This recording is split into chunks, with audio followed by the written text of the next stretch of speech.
Cardinals Corner from Arizona Sports. Cardinals Corner from Arizona Sports with Tyler Drake and Lauren Koval. Bird Gang, the Cardinals went out there. They did what they needed to do. Must win, should win, however you want to say it, win. They got it done. Playoff hopes, even though they're slim, are still alive. Welcome back into another edition of Cardinals Corner. I'm Tyler Drake. That's Lauren Koval. Lauren, how we doing? Aside from the game, how was the weekend for you? Uneventful in the best way possible. Just needed a little bit of time to relax, recharge. How about you? Yeah, I actually did something I hadn't done since I was a senior in high school. Which is? Got fitted for some new golf clubs. Wow, so, congratulations. Shout out to my guy Doug over at Club Champion. He got me fitted and lined me out, and yeah, there was a big difference. So cannot wait to get my clubs in a couple of weeks and hit the course. So itching to get back. Really fun, really exciting, a little bit sore, not gonna lie. A couple hours of doing that'll get you there. But yeah, other than that, moving on to Sunday, moving on, this Cardinals win 30-17 over the New England Patriots. And like I said, it was one of those should wins, have to win, must win, whatever you want to say it. What are your initial thoughts just looking at the score, looking at just general things, and we'll dive right in. I think generally speaking, the first half of the game was sort of the Patriots shooting themselves in the foot over and over again and just watching the Cardinals luck out from their misfortunes. The second half of the game, I think the Patriots still did the same thing, but the Cardinals execution-wise, if you want to separate their performance, looked a lot better. Yeah, yep, I think, yeah, tale of two halves. Obviously, Cardinals offense still wasn't clicking fully in that first half. It was weird to me. It really was a weird first half. It was one of those where it's like, it is 13-3 at halftime against the 10 Patriots. This can't happen. Because then against another team, this isn't going to, against a legit team, this isn't going to be what the score looks like if you're playing this way. And your only touchdown comes from a lineman and at that point. And that's where we're going at next. Because, like you said, the only offensive touchdown was a fumble recovery in the end zone by Jonah Williams, who was a surprise addition to the injury report this morning with an illness. So luckily he got that all cleared up. Said he wasn't set. I can't remember how he said it post game. He's like, yeah, I just wasn't really feeling great, but bounced back, got that. Jonathan Gannon after the game talked about how that is one of their standard modes of operation. That's what they should be doing. They should be going to the ball, using that motor. And yeah, it makes up for Greg Dortch fumbling there right at the goal line. That ball goes out of the end zone. It's a game changer right there for sure. So a huge swing of events there, a lucky swing of events there. Better to be lucky than good. Throw one more golf thing out there. Fair enough. But yeah, that is really the way it started. I was not very optimistic going into the second half. I'll be honest. They were ahead, but it was just weird. It was off the rails a little bit to me. New England, for as bad as they looked, were still very much in the game. And then, yes, like you said, turns around in the second half, gets going. I think for standouts, one side of the ball first, and then we can go into a little bit deeper. But what side of the ball are you really looking at as they got it done more?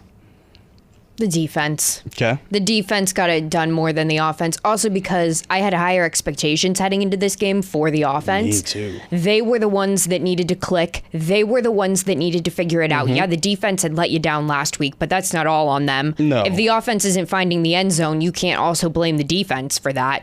And so my expectations were a lot higher. Also, you're going up against the Patriots.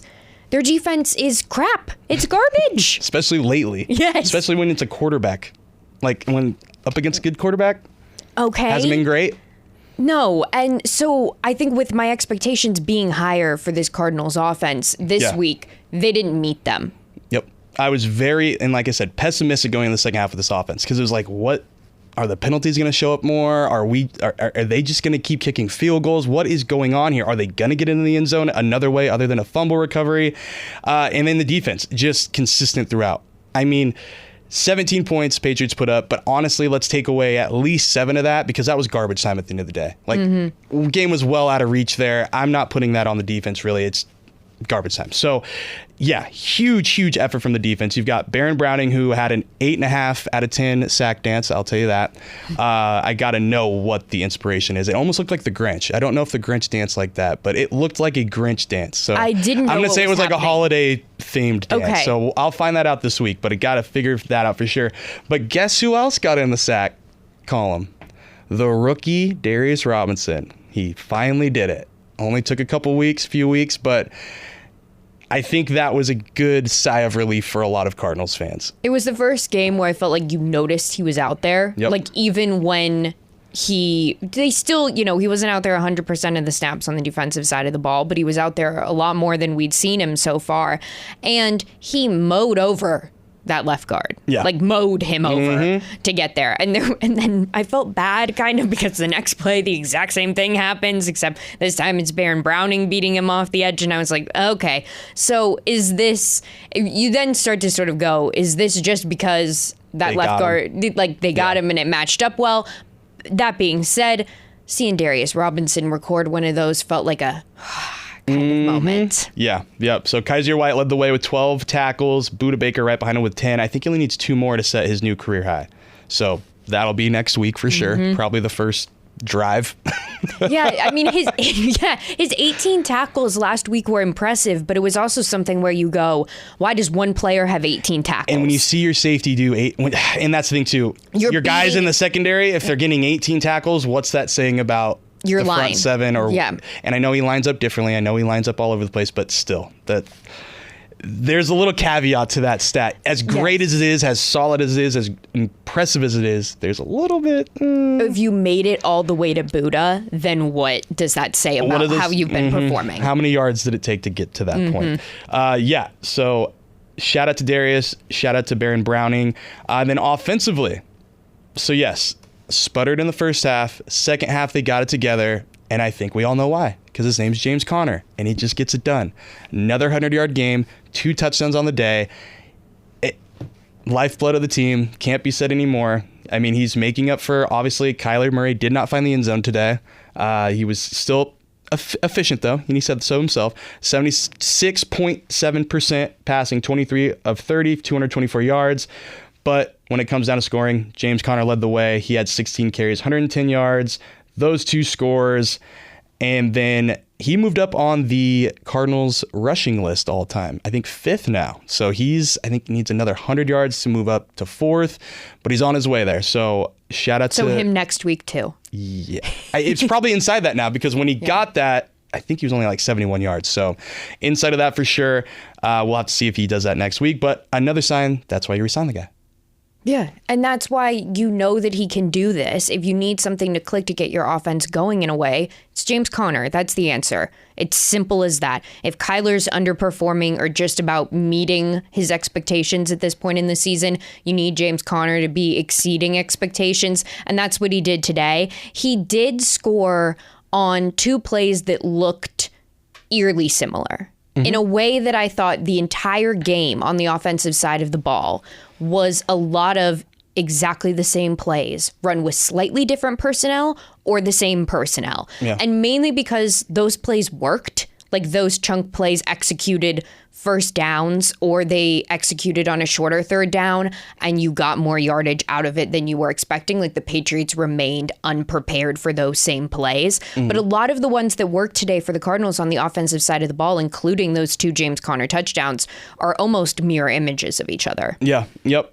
And as much as James Conner deserves a lot of credit, so does Trey McBride. And yes, he didn't score again. They tried with that shovel pass. Oh, did they try? I think there's a couple more times where they were really trying to get him the ball. Instead, he ends up with 9 catches, 87 yards, continues to have a career year, even without the receiving touchdown. Still has 2 on the year. Still there. Rushing and fumble recovery, like a Jonah. But still something there that's just missing. And it's actually something I specifically asked Jonathan Gannon today. I said, hey, you guys pressing any harder trying to get him in the end zone? Because like you said, that shovel pass looked like they were pressing. Gannon looks at me and kind of smiles and goes, no, that doesn't really measure up his impact. And receiving touchdowns aren't what's going to get him paid. He's going to get paid doing other things. And Gannon kind of looks over and goes, probably shouldn't have said that. As somebody else is asking a question, goes, probably shouldn't have said that. And then goes on even more about just his ability as just his maturity is going through the roof now of, hey, even the stuff you can't control, you're still hanging in there. You're still getting it done. He's been incredible in the run game outside of that holding call today. And he just gets it done. Look at the third downs. Like, he was a huge part of that today. And so that was I'm glad JG peeled it back a little bit because I think that's a given. Everybody knows that this dude should be paid and he's going to get paid soon. And it's nice to know the Cardinals already have that thinking in their mindset. Like that's one of the next steps in this regime's continued progress. I hope Buddha's in there too, but at least they know that we all know that Trey is at least in that conversation. And we didn't get to do a preview pod this week, but It is sort of the battle of tight end versus tight end because the Patriots rely heavily on Hunter Henry to get it done for them. And the Cardinals rely heavily on Trey McBride. They're both the number one receivers on those teams, all put together, wide receivers, tight ends, anybody who's catching the ball, they're their leaders. And so you look for them to do a lot. At the beginning of the game, it felt like Drake May was targeting Hunter Henry when he needed him. He had a few impressive grabs on that first drive that ends up in no points for them. Yeah. But they tried. Yep. And then for the Cardinals, in a similar sort of sense in which it seems like they're struggling to find the end zone, struggling to find flow on the offensive side of the ball, just go to Trey McBride and let him figure it out. And that's exactly what they did. And in the end, it worked. He didn't find the end zone. Like you said, he hasn't found the end zone. He is tied with a Steelers wide receiver from a few years ago for most receptions without a touchdown. Well, now he's 87. Okay, now he just passed him. Well, it was 86. Let me double check it. But he surpass his own record too. That's where I was trying to get to. Yes, which is the big thing. Yes, so he surpassed his own record, which he set last year, 81 catches last year. He made 82, 83, 84, 85. Like, I'll double check the total, but yeah, surpassed his own record. Still got 3 games to play still. It's just, this dude's making impact. And like Jonathan Gannon said, it doesn't have to be in the end zone.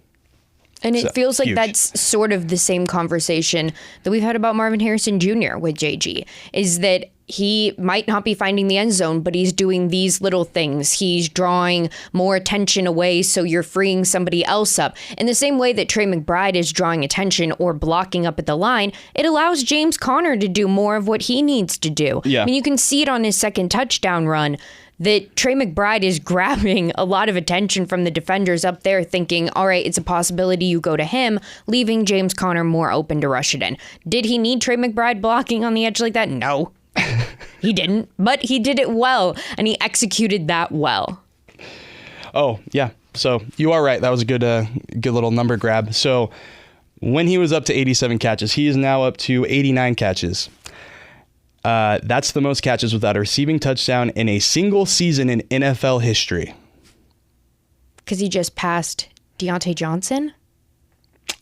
I don't know that one. I'll have to look back on that one. But that's the stat right now. Okay. Shout out to Field Yates for throwing that out there. But yeah. And the 87th catch came at the 1 yard line. on the shuffle, trying to figure it out. I'm gonna have a deeper dive on Trey tomorrow. I'm gonna do a deeper dive. Look at ArizonaSports.com tomorrow. I'm gonna go a little bit deeper into Trey, his impact, the fact he doesn't need to score touchdowns to get paid. No. So that'll be a fun one. Yeah, but exactly. It's just there's playmakers on this team. They're getting there. I do want to ask you though, what did you think about the Marvin looks in the end zone? Because that was a big topic all over social media. And I want to hear your thoughts because you weren't at the game before I explain a little bit. Okay, so Christian Gonzalez lined up with him. Christian Gonzalez, incredible. That dude. He was incredible at Oregon. He's incredible in the NFL. His period of needing to click was like one game in the NFL. Yep. And done. Okay, I figured it out. And that's why you put a guy like that on Marvin Harrison Jr. because, he can lock him down and make it look easy. And that's what he did today. Yeah, he made it look easy. I think the first throw to the end zone is the one where I go, could he have had it? Yeah. Should he have had it? I don't know. Did Kyler lead him the wrong way? A little bit. The second one I go, that's why they take you 4. Yeah. That's why they take you 4 overall, and that's why you draft your number 1 wide receiver. Is Christian Gonzalez all over you? Mm-hmm. Yes. Mm-hmm. Are his arms tied up with yours? Yes. Mm-hmm. But if you're the wide receiver we want you to be, you make that grab. Yeah. I think the first one, everybody that's freaking out about Marvin not catching that ball, that was that was a stellar defensive play. Mm-hmm. Like that, you cannot, I'm sorry, that is there's not many guys that are going to do that to Marvin, I don't think. And that second one, he was draped all over him still. And yeah, I think Marv could have made a better. I think that one could have been more of a touchdown than the first one. But holy cow, I was so impressed with Christian Gonzalez. And this is not a Patriots podcast. I know some of you guys have been saying that recently about other teams. But Christian Gonzalez, that was a guy that I really would have loved the Cardinals to take. I know everything's different, but that would have been if they didn't get Paris. I believe that was right. Yes. 2 years ago. Yep. They didn't get Paris. That was the guy I was like, ooh. That would be a really good addition for the Cardinals. And it's showing that right now. So really, really impressed with him. But at the same time, yeah, the Marvin connection, 2 catches, 32 yards. It's just not what a lot of people expected. And it's still not there. It's one of those catches comes early in the game where he executes to get the first down, and it looks really simple and easy because he basically has no one on him. That's because it is simple and easy. Yeah. The second one comes and you go, all right, that's what we need our wide receiver number 1 to do, is to make catches and execute on the field. And then you look up at those 2 I don't want to say should be touchdowns, but you look up at them and you go, all right, first one, sure, pass. Second one, also the fact that they happened in the same game. Yeah. Because then you start to re-examine and you're like, all right, he's going up against Christian Gonzalez. Incredible. But also, you're going to go up against other great corners in the league. Like, make it happen. Yeah. Yeah. There's a point where it's like, yeah, this is NFL. It's going to be tougher. But at the same time, like you said earlier, you're the number 4 pick. You have to separate yourself at some point or another there too. So I thought Drew Terrell said it really good this week. He talked about how he's loving what Marv's bringing to the table. He also said like he would love if Marvin and Michael Wilson would speak up a little bit and say, get me the dang ball. Didn't say it like that, but yeah. So I thought that was really not only funny, but like I think that also plays into, like get a little more aggressive there. Like you don't need to be a diva, a wide receiver diva, which I think Drew Terrell also said like, this is rare to have this kind of mix of guys in the wide receivers room. So you don't want to take that away, but I think you also want to press the issue a little bit. And then I thought it was funny because he said, what I want Marvin to do in the offseason is I want him to sit back, exhale, and say, I'm Marvin Harrison Jr. and I'm a bad mofo, because I think that'd help him. And I think that's a great thought because, yes, take a second. You're not in the draft cycle anymore. You're not running around and doing all these different things with a new team that you've never been with before. You can actually sit back and really evaluate yourself. And so I think we always see that big jump from year 1 to year 2. So we'll be looking at that. But I think if anybody's to do it, it's going to be Marvin. So as much as it's a little questionable right now, there's no way anybody should be giving up on this dude yet.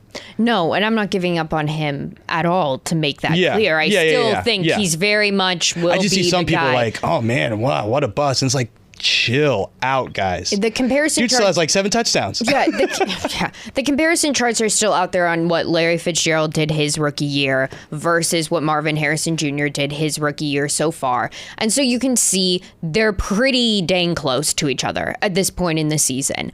I think that there's a little bit more pressure on Marvin Harrison Jr. at this point because of expectations, because expectations for this team overall, not just his own expectations that we had for him. But that included also the fact that Michael Wilson maybe hasn't performed to the level that we thought that he would. And as you sort of start to go down the wide receiver depth chart, there's some question marks there in terms of Greg Dortch being your number 1 wide receiver today, I would say, like in this game. Yeah, this, and it was interesting because before the game, I was talking to Donnie Druin, and we both had talked like, man, Greg Dortch is just not, he's had so many more opportunities this year, but just has not been the guy.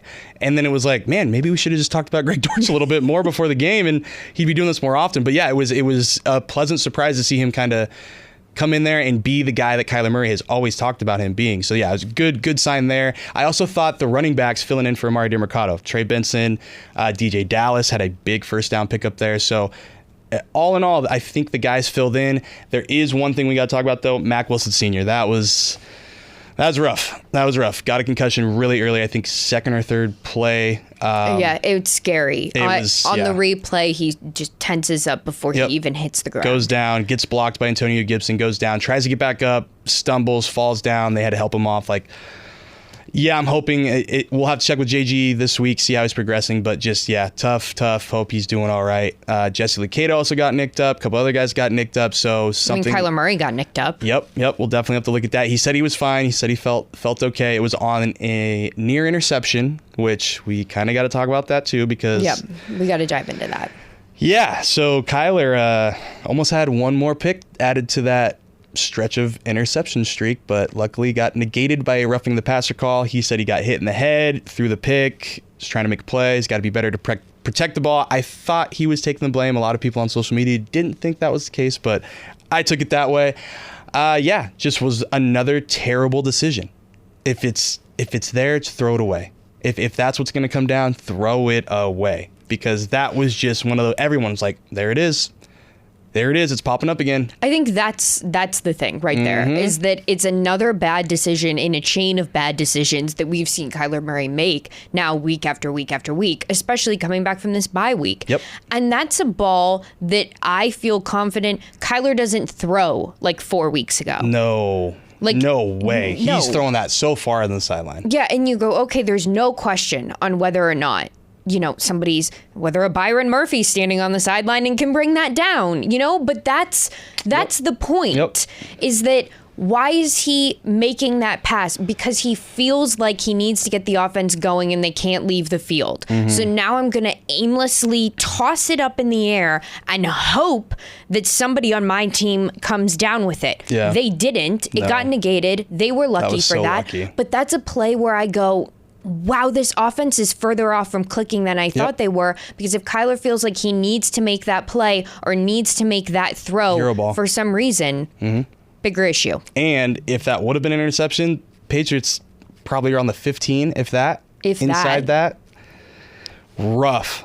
This game could have looked different. If that changes, the Jonah Williams fumble recovery changes, there is a couple things that really went the Cardinals' way that hadn't been in recent weeks. So a win's a win. I think that's the overarching thing. A win is a win at the end of the day. Nobody's going to look at, we're going to look at it, but when you look at the scoreboard, when you look at the win-loss column, it just says a W. And that's the main thing.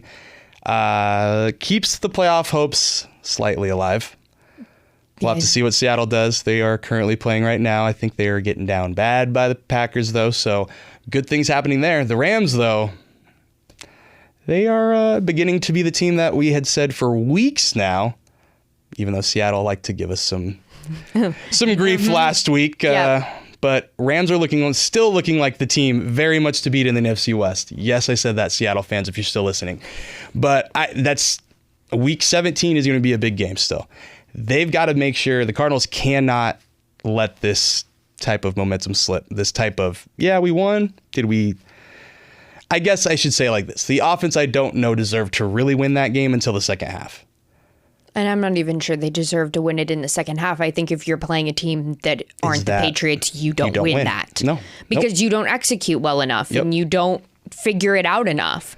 And now you head off to a place where you've been cursed. And you should, given what this team is, the Carolina Panthers should win this game. Have to win this game. Who were favored in their first game and did not do good. And did not perform well at all against a Dallas Cowboys team. That is worse off. That is bad. And is leading the league in red zone turnovers. And in which the tiny bit that I did flip over to watch that game, watched them turn it over in the red zone. And directly after that, watched Bryce Young throw a touchdown pass. Oh, wow. So that team is a mess. Yep. The Panthers are a mess. Bryce Young, I think, could still be good and could still figure it out. But speaking as an Arizona Cardinals fan, this is a place that the Cardinals have not performed well at all in history. They have issues in Carolina figuring it out there. And a team like the Panthers, who at this point aren't playing for anything, they're just scrappy. They got Bryce Young back. Do they have his back? Are they trying to figure this out? They have a dynamic run game. Yes, they lost their RB2 for the rest of the season with a torn ACL, but they still got Chuba Hubbard. And that's still going to be a part of concern because in this game, the one thing that I felt like the Patriots were doing well was running the ball. Oh, yeah. And then they refused to go back to it. I was like, Ramondre is already running downhill. Don't let that dude keep doing it. And then it was like, we're just going to go with Drake May. Yeah, like, oh, we just need to execute and score more and we need to get down the field quicker, so they had to move away from the run game. Yeah. But when they did rely on the run game is the one time that I thought the Patriots looked like they were figuring things out. So that's a point of concern moving in to this Panthers game next Sunday. Yeah, so what I'm going to be looking at, because when you let Rico Dowdle rip off, which no disrespect to Rico Dowdle before I say this, rip off 149 yards on 25 carries for a 6-yard average. And then you look at the team, 40 carries, 211 yards, 5.3 yards per carry for the Cowboys. That screams James Conner, because James Conner should be doing that a little bit better. And it screams that you need to figure out your offense ASAP. You need to start to be like the team we saw at the beginning of the season, who on first drives is consistently scoring touchdowns and scoring first. Because if you put them in a deep enough hole, they're going to have to go to Bryce Young to get down the field, because they're going to have to throw. Yep. And then you're going to force the line to protect him. And when he gets uncomfortable in the pocket, that's not going to happen. And then here you go. Here's sacks. Find a way to apply pressure. Darius Robinson, Baron Browning, looking at you guys to figure it out, especially depending on this injury to Jesse Luketa. Like, now you're losing guys coming off the edge. And now you're going to have to look around and say, okay, the offense needs to do their job to make it easier for the defense next week, so that then they can't go to their run game. And you're also looking at Mac Wilson, because you could also put him in that edge rusher conversation, because he's been really good being that versatile piece. So now, Owen Papo, how much do you get on your plate now? How much are other guys moving in? Is it a committee now, or is it Kaiser, Owen Papo? Because I mean, Chris Barnes should probably be in there more, but Owen Papo, I think, has some attributes that they could really use in this defense. So it'll be really interesting to see how that all shakes out. But yeah, like we said earlier, playoffs are still not out of the question, but it is very slim. They've got to win out. They've got to have teams help them out. So I don't want to dive fully into percentages right now, because it's just win. I think that's all I can say. Yeah. Win. And see what happens. You don't need a percentage to tell you. You hope that you get to when the Cardinals play the Rams, and that suddenly means something. And now, is that who wins the NFC West? Yeah. If the Cardinals beat the Rams, or the Rams beat the Cardinals, then do you go, that's your winner of the NFC West, that game? 2 weeks from now? Yeah. 2 weeks from now. Which could be, depending on what day is it going to fall on? Saturday or Sunday? Yeah, if they can flex. And you imagine, depending on what that game means, this is the day that it'll get flexed to. Yeah. So real quick, just quick NFC standings. 8-5 Seahawks currently. 8-6 Rams second. Cardinals 7-7. Niners are going into the offseason, because 6-8 with a couple of divisional losses, you can pretty much say that's all she wrote for them. Yeah, your tiebreak hopes are out the window too, because the Cardinals have tiebreak hopes going for them right now too. On their side with the division, yes, they lost to the Seahawks, but if it comes down to you and Rams, you got the win over them. Currently. Week 17 is big. Yeah. So yeah, all right. Well, I think we about unpacked all we could unpack there. Anything else you want to give Bird Gang before we say see you later? I'll give a shout out to Sean Murphy-Bunting for his interception. Okay. Because, yes, was it lucky? Yes, did it bounce off of everybody perfectly to end up in his arms? Yes. But it's still, like you said, it goes down as a win. It goes down as an interception for him. And that's what they need.